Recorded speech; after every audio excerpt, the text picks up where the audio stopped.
প্রতিকারের চেয়ে প্রতিরোধই উত্তম, বিশেষ করে যখন কোনো কিছুর প্রতিকার নেই। চলতি বছরেও বিশ্ব এইডস দিবস উপলক্ষে সচেতনতার বার্তা প্রচারের অভিনব উদ্যোগ সেরাম থ্যালাসেমিয়া প্রিভেনশন সংস্থার। বিশ্ব এইডস দিবস ও বিশ্ব প্রতিবন্ধী দিবস উদযাপনে আবারও সামিল সেরাম পরিবার। শ্যামবাজার পাঁচমাথার মোড়ে সচেতনতামূলক পদযাত্রার আয়োজন সংস্থার তরফে। বর্ণাঢ্য এই পদযাত্রার মূল উদ্দেশ্য জনসাধারণের মধ্যে আরও বেশি করে থ্যালাসেমিয়া ও এইডস সংক্রান্ত সচেতনতামূলক বার্তা পৌঁছে দেওয়া। থ্যালাসেমিয়া মুক্ত সমাজটাও আমাদের করতে হবে। যে থ্যালাসেমিয়া মুক্ত সমাজ করতে গেলে বিবাহের আগে জন্মের 1 বছর পরে একবার থ্যালাসেমিয়া বাহক রক্ত পরীক্ষা আর বাহকের সঙ্গে বাহকের বিবাহ না দেওয়া। আর এই র্যালির পর থ্যালাসেমিয়া এবং আমাদের স্পেশাল চাইল্ডদের একটা স্কুল আছে ভরসা, তাদের নিয়ে একটা ওয়ার্কশপ, তারপর রক্তদান আছে, রক্তদান উৎসব, আর রক্তদান উৎসবের পরেই আমাদের এই সারাদিনের এটাই প্রোগ্রাম আছে।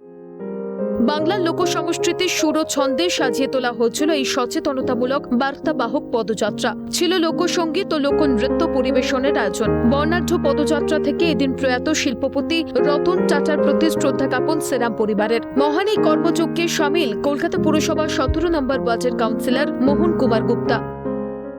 আমরা চাই যে সব সাধারণ মানুষও যাতে আমাদের পাশে থাকে, এইভাবে যাতে থ্যালাসেমিয়া এবং এইডস নিয়ে আমরা একটা অ্যাওয়ারনেস করি। বিশ্বেতে মানুষ অনেকে বেঁচে রয়েছেন শুধু নিজের জন্য, কিন্তু অন্যের জন্য যে বেঁচে থাকা এবং তার জন্য কিছু করা, সেটা সেরাম করে দেখাচ্ছেন।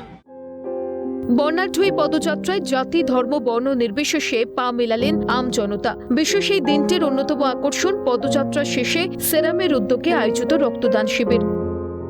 হ্যাঁ, সমাজের বিভিন্ন স্তরের মানুষই আসে এখানে, আর এখানে মোটামুটি আমাদের টার্গেট আছে 300। এইডস নিয়ে সাধারণ মানুষের নানাবিধ ছুঁতমার্গকে ভ্রান্ত প্রমাণ করা এবং এই রোগে আক্রান্তদের জন্য সমাজকে বাসযোগ্য করে তোলার মহান কর্তব্য পালনের জন্য সেরামকে কুর্নিশ নাগরিক সমাজের। মূলত থ্যালাসেমিয়া এবং এইডস নিয়ে সাধারণ মানুষের মধ্যে সচেতনতামূলক বার্তা প্রচারের উদ্দেশ্যেই আজকের এই সুবিশাল পদযাত্রা। ক্যামেরায় জ্যাকির সঙ্গে রেশমির রিপোর্ট, ক্যালকাটা নিউজ, কলকাতা।